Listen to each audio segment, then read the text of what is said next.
Evangelho de Lucas, capítulo 15.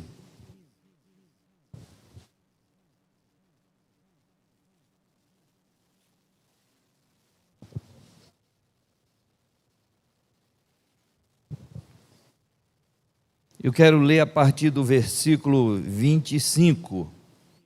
Lucas, capítulo 15, do verso 25 em diante. Eu quero ler, a parte anterior é a parábola do filho pródigo. E do verso 25 em diante é a parábola do filho podre. Diz assim: ora, o filho mais velho estivera no campo, e quando voltava, ao aproximar-se da casa, ouviu a música e as danças. Chamou um dos criados e perguntou-lhe o que era aquilo. E ele informou: veio teu irmão e teu pai mandou matar o quê? O novilho cevado, porque o recuperou com saúde. A reação dele: ele se indignou e não queria entrar.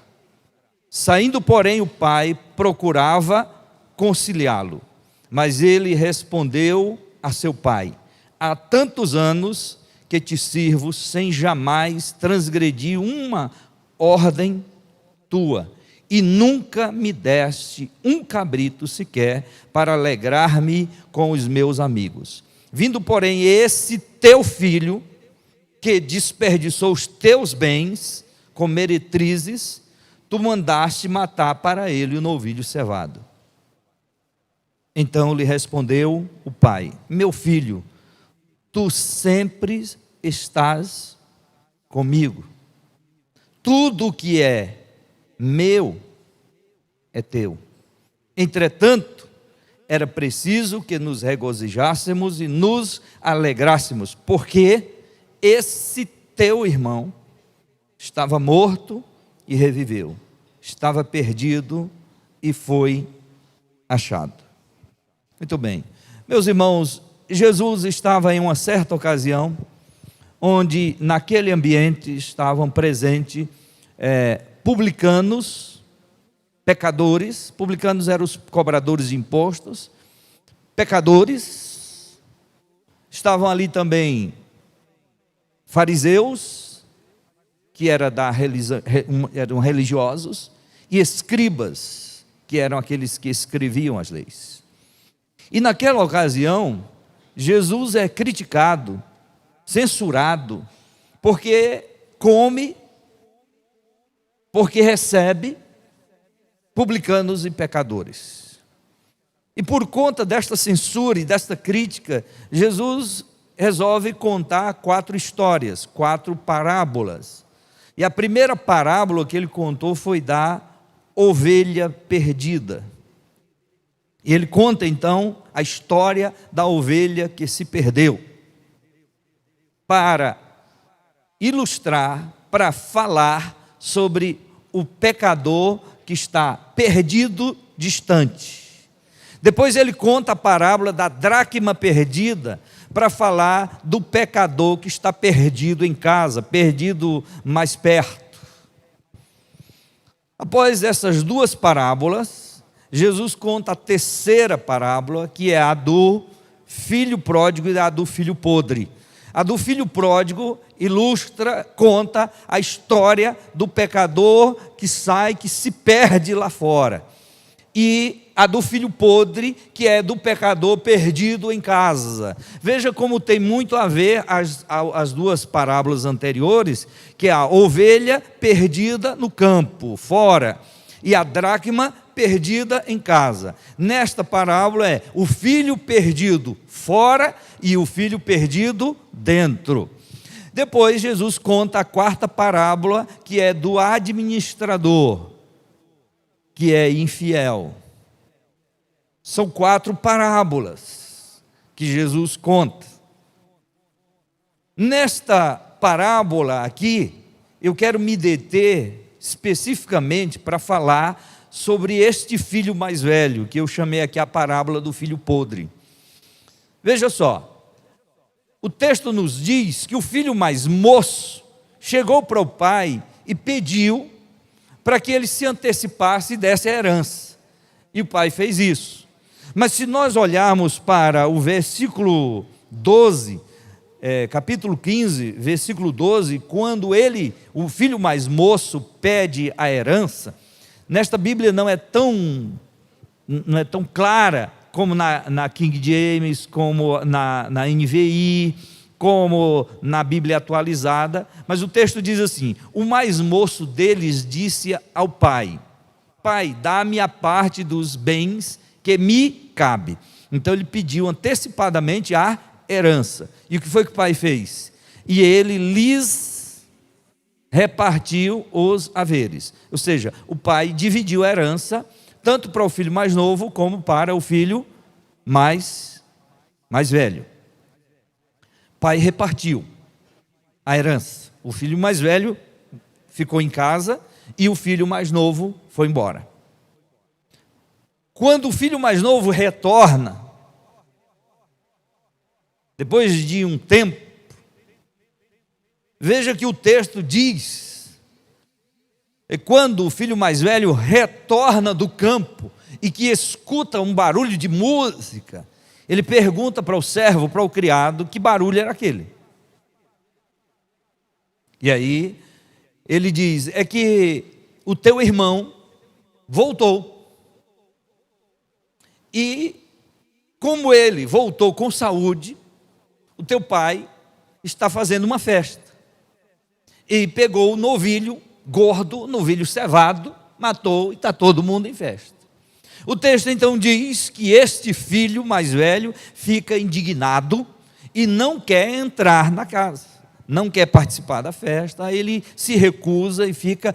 E o pai, tomando conhecimento disso, vai ao encontro do filho mais velho e tenta conciliá-lo, e este filho chega e diz para o pai: há tantos anos que eu te sirvo sem transgredir uma só ordem tua, e tu não deste a mim nenhum cabrito para que eu pudesse festejar com os meus amigos. No entanto, este teu filho, que desperdiçou, que gastou o teu dinheiro, a tua herança, com meretrizes, agora retorna e você faz uma festa, o senhor faz uma festa para ele. E o pai argumenta e diz: era preciso fazer isso, porque este teu irmão estava perdido e foi achado, estava morto e reviveu, e era cabível, era necessário que nós nos regozijássemos, nos alegrássemos com o retorno dele. Então, meus amados, eu quero hoje olhar para esse texto aqui, o que Jesus quer dizer com estas parábolas. Jesus está querendo mostrar que há publicanos e pecadores que estão perdidos lá fora, distantes, mas há fariseus e escribas que estão perdidos dentro da religião. E o pai aqui representa a graça. Precisamos dar uma olhada aqui nesse texto, sabe por quê, irmãos? Porque eu tenho observado essas duas coisas acontecendo no meio cristão, no meio evangélico. O primeiro, o cristão que quer viver sem leis. Não me submeto a ninguém, eu não quero ninguém, eu quero viver sem regras, eu quero viver sem normas, eu quero viver do jeito que eu imagino que eu preciso viver. É o filho mais novo, que sai de casa, fica distante e quer viver uma vida sem freio, desregradas, e há muitos evangélicos vivendo e pensando desta forma. Gente que quer viver sem lei, que não quer viver debaixo de autoridade, gente que não quer regras, gente que não quer leis, gente que não quer norma e quer viver a vida à vontade. Esse é o filho pródigo. Já o filho podre é o que está na religião, é o que está na igreja, mas que quer viver debaixo do legalismo, que quer viver nesse outro extremo. Veja só, enquanto que um quer viver sem lei, o outro quer viver no legalismo, na lei. que é o mais velho. O que esse texto diz para nós? O que essa história diz para nós? Irmãos, aqui nós precisamos observar agora este filho mais velho, que está querendo viver no legalismo. E eu chamo então aqui o peso do legalismo exacerbado. O peso do legalismo exacerbado. Este filho mais velho, ele pode observar como ele é carrancudo. Observe como ele é mal-humorado. Observe o estilo de vida que ele vive. É o peso do legalismo exacerbado. Sem direito a um sorriso, sem direito à alegria, sem direito à festa, sem direito à satisfação, porque o direito que ele tem é o direito da lei, é o direito do legalismo. O que acontece então com este moço, sendo ele mais velho? Dá-nos entender que ele não era casado, estava na casa do pai, e então, mas ele vive no peso do legalismo exacerbado. Observemos algumas coisas que esse texto nos revela. Quem vive no peso do legalismo exacerbado não consegue participar da alegria do outro.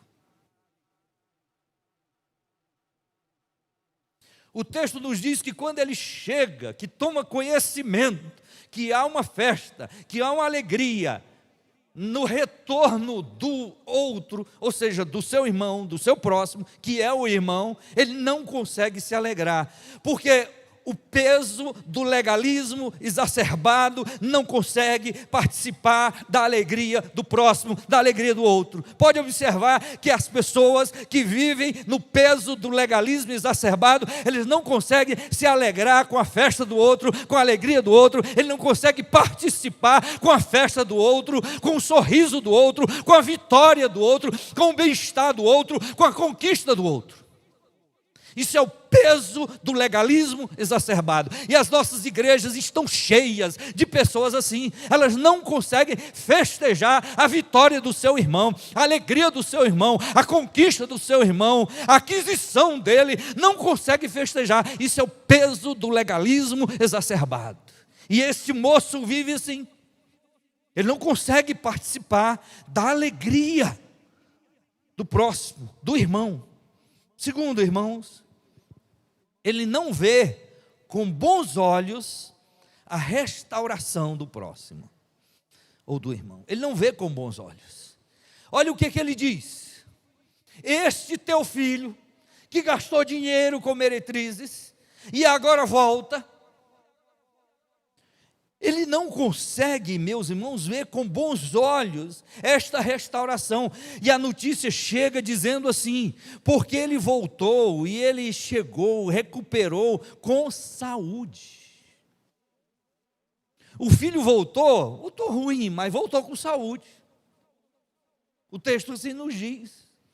Mas ele não consegue ver com bons olhos o retorno, a restauração do outro. Sabe por quê? Porque a presença do outro representa uma ameaça. Que ameaça? Veja só, se o outro foi embora e não voltou, e ele já pegou uma parte da herança, o que foi pegou uma parte, o que ficou com outra parte, no dia que o pai morrer, ele fica com o restante.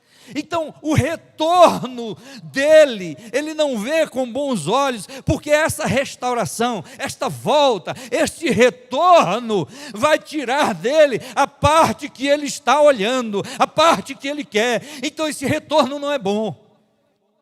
Ele não vê com bons olhos. Sabe aquelas pessoas que elas vivem no peso do legalismo exacerbado, que ela não se alegra com o crescimento da igreja, com o retorno do outro que se arrepende, do outro que volta, do outro que chega, ele não festeja. Para que mais gente? Para que a igreja crescer? Para que investir mais? Não ver com bons olhos a restauração, o retorno daquela pessoa. Isso é o peso do legalismo exacerbado, que não consegue ver com bons olhos a vida, a chegada daquele que um dia viveu uma vida desregrada. E assim ele está vivendo nesse peso.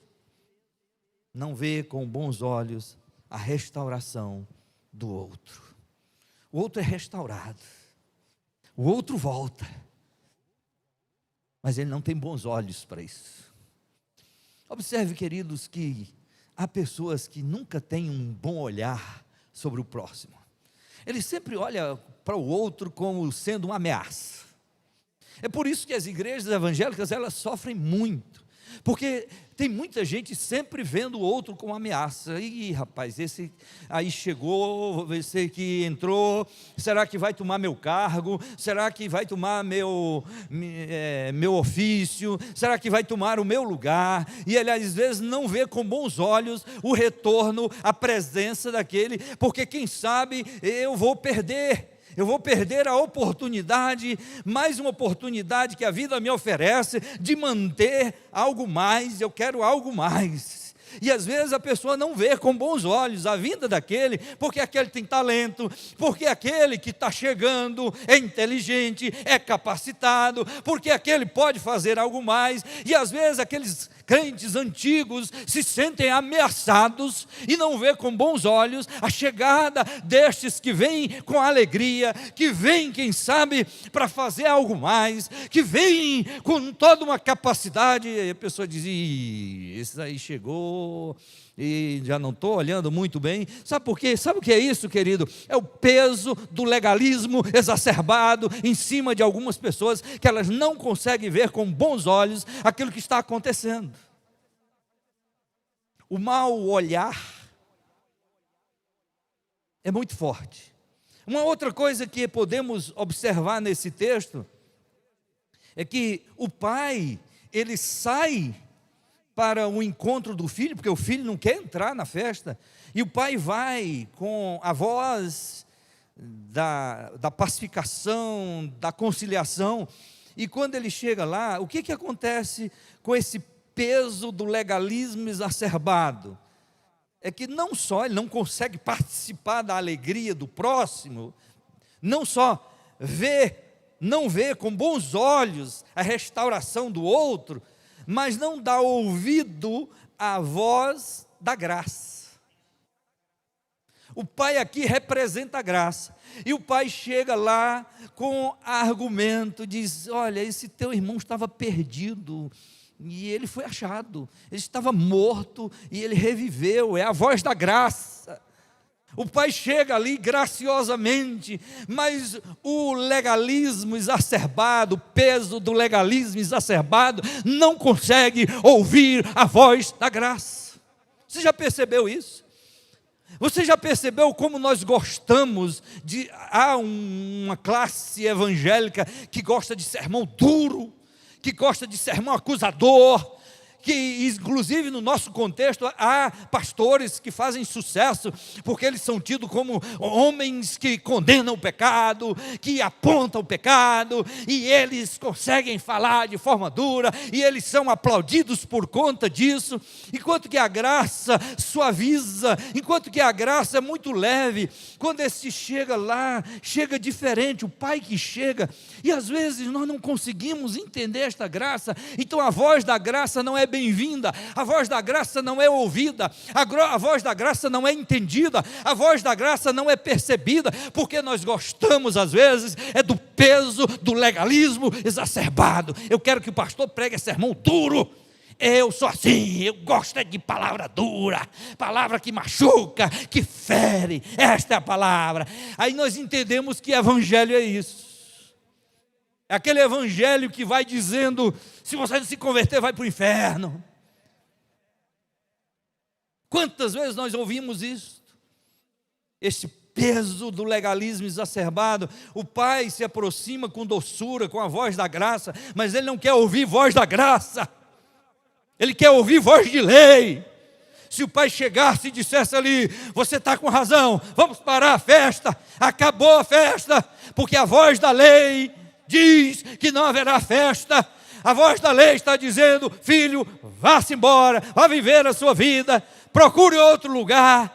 Aí sim ele ficaria satisfeito. Esta era a voz da lei, mas esse, quando se aproxima com a voz da graça, ele não quer ouvir, ele quer ouvir a voz da lei, a voz da imposição, a voz da exclusão. Esta é a voz que ele quer ouvir. Então ele não faz conta daquilo que o pai está dizendo, porque esse é o peso do legalismo exacerbado. Meus queridos, eu prego em várias igrejas e em vários lugares, e eu percebo claramente em algumas pessoas que elas não se alegram com a voz da graça. Elas se alegram e elas gostam e elas enaltecem a voz da lei, porque elas vivem no peso do legalismo exacerbado. Então ele não quer ouvir voz de graça.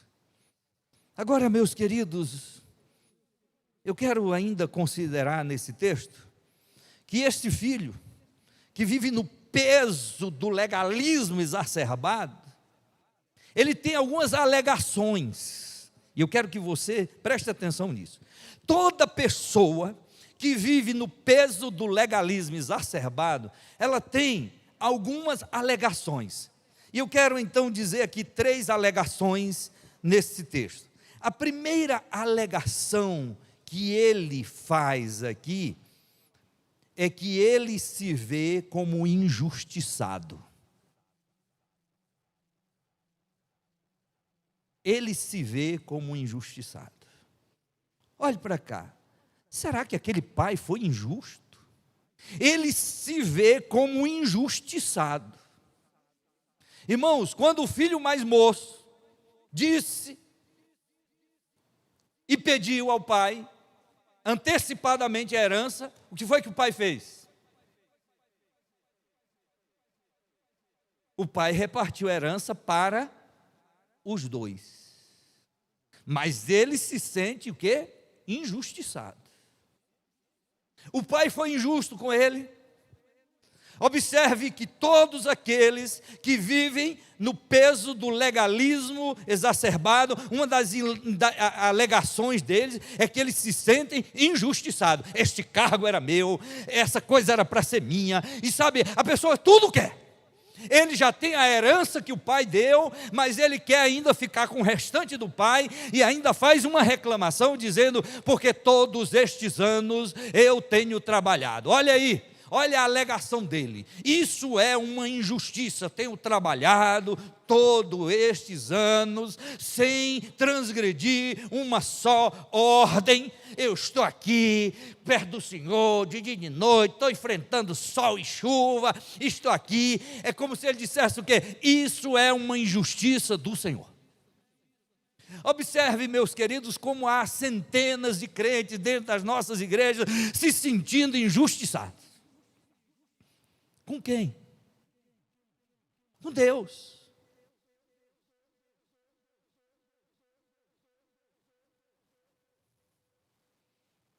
O pai repartiu, deu herança para os 2.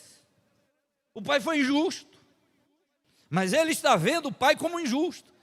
Ele se vê, como é que ele se vê? Injustiçado. Eu trabalho, e aí, o que é que eu ganho com isso? Estou trabalhando para o meu pai.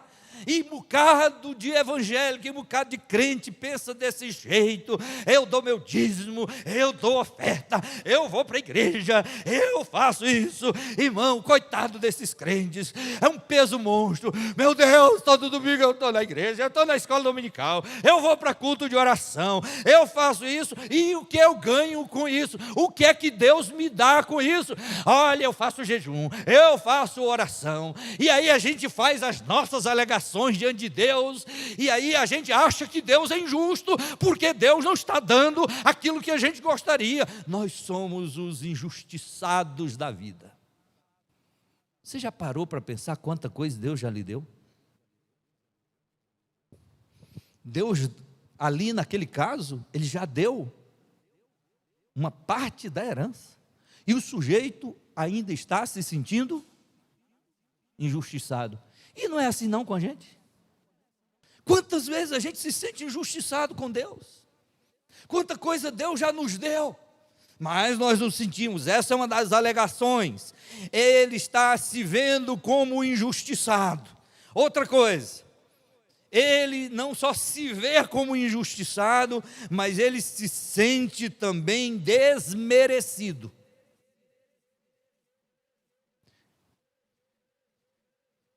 Eu merecia mais do que meu irmão. Sabe, nós às vezes criamos uma doença e desenvolvemos uma doença da comparação. Nós nos comparamos com o outro e nós sempre nos achamos mais merecedores do que o outro. Veja só, o pai não já tinha dado a herança para ele? Sim. O filho que saiu recebeu a herança e agora porque o filho volta, diz aquilo que ele estava de olho, agora vai ser dividido.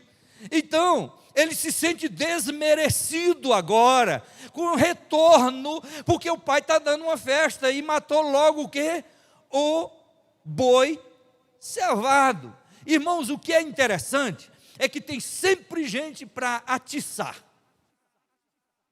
Olha, veja quando ele mandou o criado saber, o servo saber, e aí ele foi lá, viu a festa, quando ele voltou, ele poderia ter dito apenas isto: teu irmão voltou e teu pai está alegre com ele, só. Mas veja o que ele disse: teu irmão voltou e teu pai fez uma festa e matou o quê? O bezerro cevado. Ele poderia até ter dito, aí matou um bezerro. Mas não, tem que dizer que era o bezerro gordo, que era o bezerro cevado, que era o melhor bezerro que tinha. Aí, sabe o que acontece?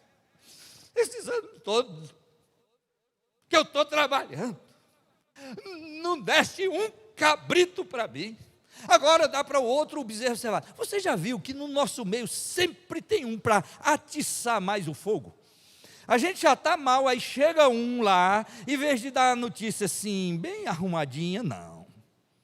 Olha, vou lhe dizer, teu irmão chegou, tu não vales nada, tu não presta mesmo, viu? Porque o teu irmão ganhou, foi um bezerro cevado. E nós vivemos nesse espírito de desmerecimento, de comparação, porque Deus parece que só ama aquele ali, Deus só ama o outro, porque o outro tem, porque o outro recebe, porque Deus parece que tem um queridinho dele. A gente às vezes analisa isso, aquele é o queridinho de Deus, eu não sou. Estou sendo desmerecido em tudo, e é porque eu estou aqui, é porque eu estou presente, e é porque eu faço isso. Essas são alegações.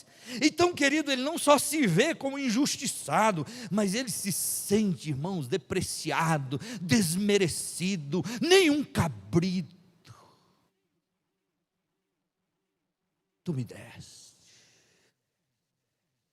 E às vezes a gente está lá, sabe, nessa coisa, nesse coitadismo, nesse sofrimento.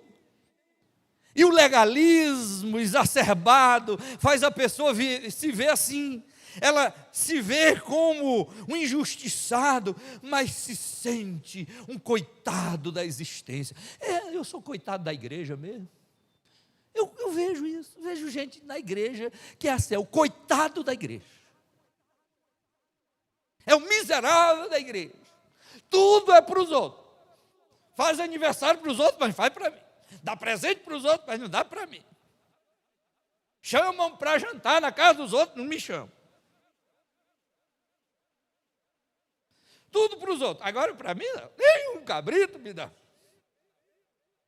Irmãos, eu estou cansado de ouvir esse negócio de gente, esse tipo de gente que ao mesmo tempo está se dando o direito de ser um coitado da existência na vida religiosa, na vida da igreja, é o mesmo que se recusa a participar da festa. Eu não sei para que é festa se ele não quer nem entrar na festa dos outros. Então esses são os argumentos. Eu sou injustiçado, eu me sinto desmerecido neste ambiente, neste lugar. E há uma outra coisa, é que ele se acha vitimizado. Ele é a vítima. Eu sou a vítima nessa história toda. Bom, o miserável já ganhou uma herança. Irmãos, há 3 coisas que eu digo, coisas perigosas na vida. Olha, política, parente e herança, meus irmãos, coisa perigosa. Coisa para dar confusão. Eu já estou pensando no próximo ano. Meu Deus, os crentes vão ficar tudo doido no próximo ano. Eu já fico pensando, eita, próximo ano por uma época dessa, por uma hora dessa, os crentes estão tudo doidos aí, porque política, meu irmão, pensa num negócio para dar trabalho. Eu já perdi amigos por causa de política. Não é porque eu sou partidário, não é porque eu nem sou partidário. Mas é porque as pessoas que estão na política, no geral, que são partidárias, elas são atrevidas. E elas se acham no direito de entrar nas igrejas, distribuir santinho, como já aconteceu aqui na igreja, de gente que entrou sem autorização aqui e foi distribuindo. Quando eu vi, já estava distribuído. Gente atrevida que tirou foto minha, junto com o candidato, num evento que tinha acontecido há não sei quantos anos, e de repente eu apareço na capa da revista, lá na revista, junto com o candidato, e dizendo que eu estava apoiando. E aí, de repente, os crentes aqui viram esse negócio e disseram: eita, pastor.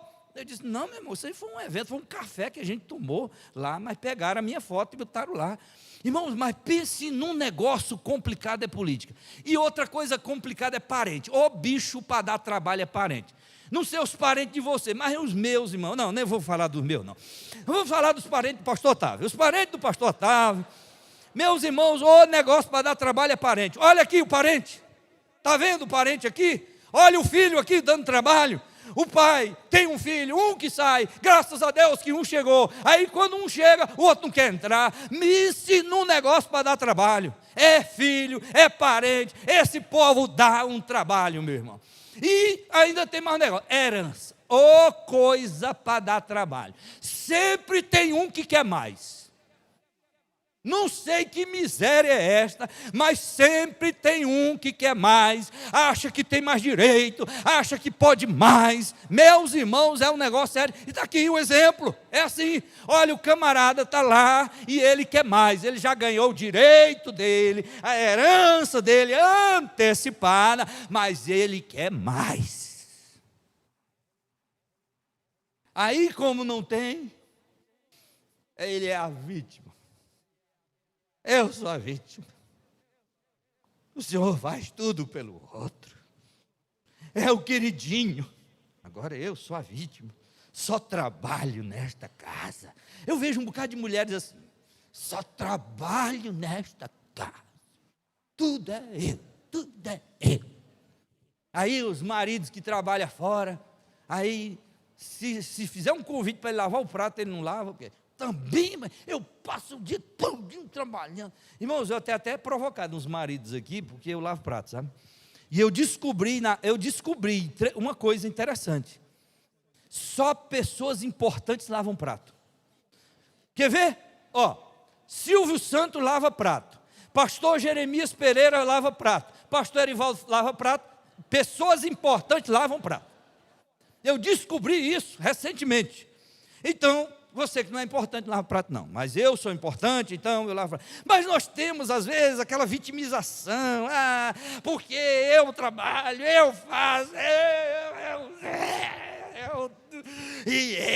tudo isso que ele está dizendo, tudo eu, e não tem direito a nada, e ele é a vítima. E às vezes nosso comportamento é esse, na igreja, fora da igreja, nós somos as vítimas.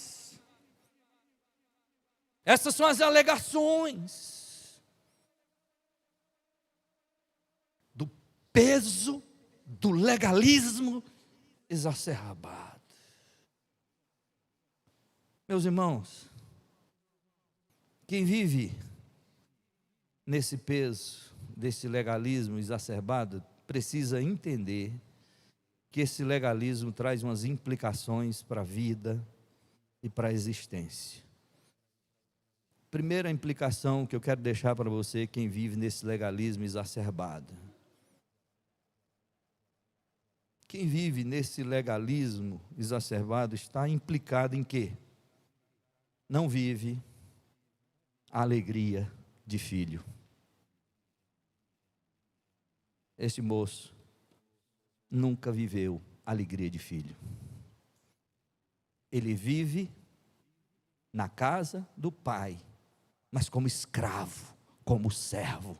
Ele não vive a alegria de filho. E há muita gente que não vive a alegria de filho de Deus, porque vive no peso do legalismo exacerbado. Ninguém pode rir. Eu me lembro que tinha um irmão aqui na igreja que quando eu tirava uma brincadeira, ele saia com raiva. O culto não prestou porque o pastor tirou uma brincadeira. É o peso desse legalismo exacerbado que não permite que a pessoa viva a alegria de filho. Irmãos, filho tem que viver alegre.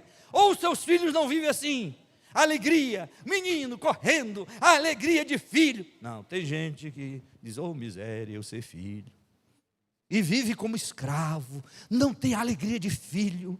E quantos crentes, quantos evangélicos não vivem a alegria de filho de Deus, de ser de Deus. Oh, não sei para que eu me converti, não sei para que eu me tornei crente. Foi a maior desgraça da minha vida, foi esta, eu ter me convertido, porque agora eu tenho que ir para a igreja, agora eu tenho que ir lá. Ah, irmãos, ainda tem outra coisa pior, e o pior de tudo, menino, tu estás naquela igreja? Estou lá naquela igreja. Agora o pior de tudo, que eu fui para lá, e ainda tem um negócio de entregar dízimo, oh miséria, ainda tem que trabalhar para sustentar o pastor, e sabe que muita gente pensa assim, não tem alegria de filho, não tem alegria de participar, não tem alegria de cooperar, não tem, é escravo do pastor, é escravo da igreja presbiteriana, é escravo, ele não tem alegria de filho, ele vem para o culto se arrastando, ele vem para o culto mal-humorado, ele vem para o culto, parece que vai para a forca, porque ele não tem alegria de filho. Esse moço não tem alegria de filho, porque ele vive no peso do legalismo exacerbado, não tem alegria de filho. Outra coisa que ele não tem, meus amados, ele não sabe usufruir da liberdade devida. Ele não sabe usufruir da liberdade devida. Quando ele chega para o pai e diz, nem um cabrito tu me deste, o que é que o pai diz para ele? Tudo que eu tenho é teu. Você já pegou uma parte, o teu irmão pegou a parte, e o que eu tenho? Tudo que eu tenho é teu. Mas ele não consegue usufruir. Irmãos, infelizmente tem muita gente que vive no peso do legalismo exacerbado, não consegue usufruir da vida. Não consegue, é uma reclamação eterna. A vida é uma desgraça. Ah, vida miserável, e vive a vida assim. Irmão, é até difícil a gente conversar com essas pessoas, porque elas já chegam perto da gente, e é capaz até de a gente ficar também, porque a pessoa chega lá, oh desgraça de vida, oh miséria de vida, oh, que vida é essa? E não sei o que, e vai contando, e daqui a pouco a gente está até concordando, é mesmo, eu também sou assim, vamos morrer junto, e a gente termina morrendo junto. Porque a pessoa não sabe usufruir, não sabe usufruir da família, não sabe usufruir do cônjuge, não sabe usufruir dos filhos, da casa, do que tem, é sempre uma reclamação, sempre está faltando uma coisa, não usufrui de nada. Esse moço nunca usufruiu da casa do pai, morando na casa do pai, ele não usufrui de nada, ele não tem liberdade de meter a mão ali e tirar. Irmão, filho, tem que se alegrar na casa do pai, tem que saber usufruir. Irmãos, agora um filho que não, eu mesmo não peço nada para meu pai. Agora, claro, tem uns filhos que exageram, né, irmão? Tem uns filhos aí que exageram. Tem hora que filho é o tempo todo, mainha, painha e pai. Meu irmão, não tem que aguentar também um filho desse, viu? Não é para ficar assim também não, tá bom, irmãs, irmãos, não é para ficar assim também não, tá? Mas assim, aprenda a usufruir daquilo que tem lá, daquilo que você pode usufruir. E este moço, ele não tem esta liberdade de usufruir do que é devido. E outra coisa é que ele não tem uma interpretação correta do pai. Como é que ele interpreta o pai? Que interpretação ele tem do pai? É igual, muitas vezes eu vejo pessoas que não sabem interpretar Deus. Qual é a interpretação que ele tem do pai?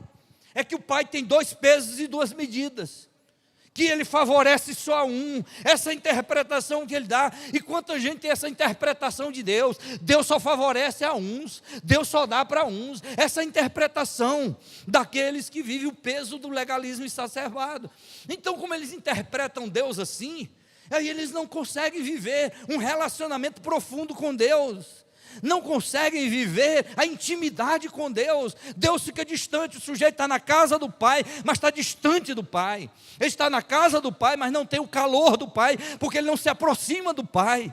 Você, meu querido, precisa aprender isso hoje, em nome de Jesus. Não deixe que o legalismo se torne um peso exacerbado na sua vida, porque você não vai viver bem, não vai se alegrar com a alegria de filho, você não vai usufruir com aquilo que é devido, e ainda vai ter uma interpretação errada daquele que pode te dar tudo. Olhe para cá que eu quero terminar essa mensagem. E eu quero lhe dizer algumas coisas. Ele faz uma alegação e ele diz assim: há anos que eu trabalho para ti, sem transgredir uma só ordem tua. Ele está dizendo: eu vivo na lei, eu estou na lei. Então eu quero puxar para a lei. Vamos para a lei.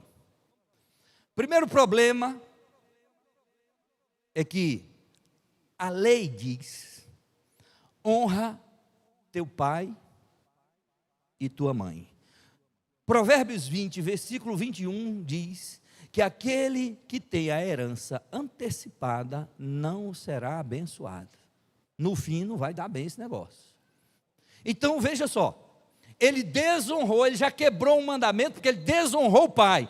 O pai estava vivo e ele pegou a herança. Se ele era realmente da lei, era para ter dito: pai, o senhor pode dar a herança para o meu irmão, porque ele está querendo ir embora, mas quanto a minha, só depois que o senhor morrer. Mas não. O que é que diz o texto aí, irmão projetor? A posse antecipada de uma herança, no fim, não será abençoada. E aí ele quebra um mandamento, porque ele desonrou o pai. Porque no momento que ele pegou a herança, tanto mais novo como mais velho, na hora que eles pegam a herança, é como se eles tivessem desonrado, matado o pai. Ele desonrou o pai, então ele quebrou um mandamento, quebrou uma lei. E aí ele está dizendo: mas eu sou da lei. Mas diz que é da lei, mas quebra a lei. E olha, outra coisa que eu quero ainda considerar nesse texto. A palavra, o mandamento diz: lembra do dia do descanso, lembra do dia do sábado. Sábado a palavra quer dizer descanso. Lembra do dia do descanso, para quê? Para o santificar, você tem que parar. O que é que ele alega? Eu tenho trabalhado estes anos, eu trabalho.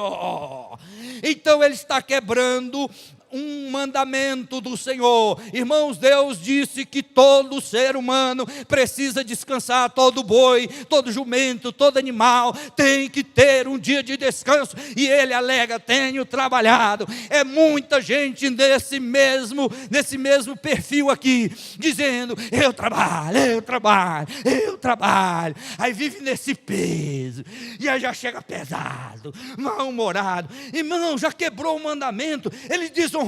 Veja só, ele está dizendo que o pai é injusto, ele está dizendo que ele vive na lei, mas ele não vive. Primeiro, pegou uma herança antecipada, desonrou o pai. Segundo, ele não tem descanso, ele só quer o quê? Trabalhar para ganhar mais, para conquistar mais, e ele alega isso para o pai: trabalhe, trabalhe, trabalhe. Outra coisa, um mandamento de Deus: não cobiçarás. Ele estava cobiçando. Cobiçando o quê? Já que meu irmão foi embora, o que faz ficar agora, quando meu pai morrer, é meu. Então ele está cobiçando ali. E ele cai e quebra esse mandamento. Ele está quebrando este mandamento. Irmãos, observe que sempre quem quer viver neste legalismo, se você observar direito, essa pessoa está quebrando vários mandamentos. Então ela quebra, olha, honra teu pai e tua mãe, ele quebra, lembra de descansar, ele não tem descanso, não cobiçarás, ele cobiça. O mandamento diz, não matarás, mas para ele é melhor o irmão morto. Se ele não tivesse vindo, se ele tivesse morrido para lá, ele quebra um mandamento. O desejo dele é que esse irmão tivesse sumido e morrido para lá, e ele quebra um mandamento. Então esse sujeito que diz que vive a lei, está totalmente fora da lei. E esse é o grande problema. Quem quer viver pela lei, geralmente não consegue. Por isso é que Jesus teve que vir a esse mundo, porque ninguém consegue cumprir a lei em sua totalidade. E a palavra do Senhor diz que quem quebra um mandamento, quem não cumpre um mandamento, já quebrou todos. E esse daqui, pelo menos, eu descobri que 4 mandamentos ele quebrou. Desonrou o pai, ele não descansava, não lembrava de descansar, ele era cobiçoso, e ele estava matando o irmão. Não matarás. As proibições dos mandamentos, ele não cumpre. Olhe para cá. Se você quiser viver na lei, você vai viver um peso de vida nesse legalismo. Agora, meus irmãos, quando o pai se aproxima, e há 3 características aqui de pessoas que vivem nesse peso da lei exacerbada. Primeira característica, insatisfação. Diga comigo, insatisfação. Ele não ganhou já a herança? Não era para estar satisfeito?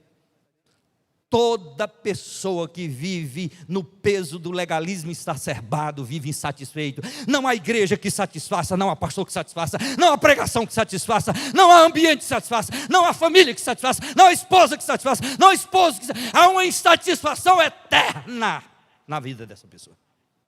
Ele está na casa do pai, ele vive na casa do pai, ele já pegou a herança, mas não há satisfação nele. Irmãos, o peso do legalismo exacerbado traz insatisfação na alma, insatisfação eterna, perene, constante. Pode observar. Observe na igreja, nas igrejas que você conhece, toda pessoa que vive nesse legalismo exacerbado, ela nunca vive satisfeita, sempre bota defeito nos outros, você pode ter a igreja mais linda do mundo. Eu hoje disse na escola dominical, se algumas pessoas aqui pudessem ser transportadas pelo tempo, e fossem daqui, lá para a igreja primitiva, quando chegassem lá, e começar a botar defeito em Pedro, e começar a botar defeito em Tiago. Sabe por quê, irmãos? Porque a igreja primitiva, que a gente diz que era igreja boa, sabe o que acontece? Quando essas pessoas chegassem lá, elas iam encontrar defeito. Porque o problema não é a igreja, é a pessoa. O pai, esse pai aqui era bom, irmãos, esse pai era justo, mas o filho encontra defeito nele, porque vive o peso do legalismo exacerbado. Gente que vive o peso do legalismo exacerbado, só vê defeito nos outros, se torna fiscal dos outros, fiscal do pai, fiscal do irmão, vive fiscalizando a vida dos outros. Insatisfação, nada satisfaz. Outra coisa, cobrança. Meu irmão, quem vive o peso do legalismo exacerbado, mas sabe cobrar, viu? Mas sabe cobrar dos outros. O que é que ele faz se não cobrar do pai? Cobra cabrito. O pai já tinha dado para ele uma parte da herança e ele está cobrando do pai, ele cobra. Pode observar que as pessoas que vivem nesse legalismo exacerbado, mas elas cobram dos outros, que os outros façam, que os outros realizem, sempre os outros. Eu conheci uma pessoa que ela era assim, sempre cobrando dos outros. Ela chegava para mim e dizia, pastor, a gente precisa fazer isso, fazer aquilo outro. Aí eu dizia assim, quem teve a ideia que comece. Aí ela não gostou muito naquele dia, mas outra vez ela veio com a ideia. Aí eu disse, quem teve a ideia que comece. Ela foi ficando com raiva. Meu irmão só tem ideia para os outros.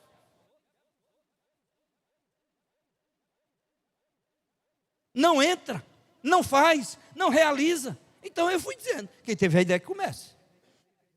Só assim eu parei, aí ela parou. Então esse legalismo exacerbado é uma cobrança nos outros. Os outros têm que fazer, os outros têm que ir, os outros têm que participar. Irmãos, eu percebo isso dentro das nossas igrejas, aqui na igreja, gente que cobra visita. O pastor tem que visitar, mas não faz uma visita. Gente que cobra isso, cobra aquilo outro, mas não faz. É simplesmente o peso do legalismo exacerbado que cobra dos outros. Insatisfação e cobrança, cobrança. Já viu mulher que fica cobrando do marido o tempo todo, cobrando, e fica irritando. E homem que fica cobrando da mulher, e querendo mais, e não sei o quê. Irmão, não tem quem aguente isso. É o peso do legalismo exacerbado, que só sabe viver a insatisfação e cobrança. Agora eu vou lhe dizer, meu irmão, é uma ambição terrível. Mas esse camarada é ambicioso, viu? Mas ele quer tudo para ele. Tudo para ele. É uma ambição terrível, ambição. Ele quer tudo para ele. Ele já tem a parte dele, mas ele quer mais. Ele quer mais, ele quer mais. Observe esta ambição. Gente, observe, queridos, ao nosso redor, muitas vezes, você vê uma pessoa que vive esse peso do legalismo exacerbado, que ela quer tudo para ela. Ela não quer dividir. Observe. Ela não quer dividir com ninguém. Ela não é generosa com ninguém. Ela não quer participar de nada. Sabe por quê? Não vou, porque senão eu tenho que meter a mão no bolso. Eu não quero repartir. Não quer repartir com ninguém. Não quer ajudar a ninguém. Não tem generosidade, não tem compaixão. É o peso do legalismo exacerbado. O que é que isso tem a ver comigo, com você? Se nós decidirmos viver esse legalismo, nós vamos viver frustrado para o resto da vida, mesmo estando na igreja, mesmo dizendo que somos de Deus. Mas para você não sair carrancudo daqui com essa palavra, eu quero lhe dizer que o Pai, que representa a graça, deixa eu te dizer 3 coisas sobre a graça. Primeiro, a graça ela é conciliadora. O pai foi ter com esse filho legalista, pesaroso, e o intuito dele era o quê? Conciliar. A graça, ela é conciliadora. A graça, ela junta. A graça une. A graça unifica. A graça traz. Isso é graça. E o pai queria trazer o filho para a festa. Isso é graça. Graça, irmãos, além de ser conciliadora, ela é abundante. Tudo que é meu é teu. Deus não é mesquinho, a graça de Deus é abundante, ela se derrama em todos. Eu derramei na graça, na vida do teu irmão, derramo na tua vida. Agora o problema não é graça que está faltando, é porque tu vives nesse peso. Eu quero te chamar para a graça, quero te chamar para a festa. Vem, a graça é abundante, tudo que é meu é teu. Você ainda não entendeu isso? Tudo que é meu é teu, meu filho. E aí ele diz, e o texto mostra, irmãos, que a graça ela é festeira. Onde tem graça tem festa. O pai queria dar festa para ele, mas queria dar festa. Meu filho, não cabrito, tu estás fazendo questão com um cabrito. Eu estou pronto, meu filho, para dar coisas maiores para você. Eu quero festejar. A graça é festeira. Irmãos, quem vive na graça, vive na conciliação. Quem vive na graça, meus irmãos, vive no ajuntamento. Quem vive a graça de Deus, vive na festa. Nós precisamos ser alegres e festejar e viver. Isso é graça. Vamos ficar em pé, vamos terminar esse culto.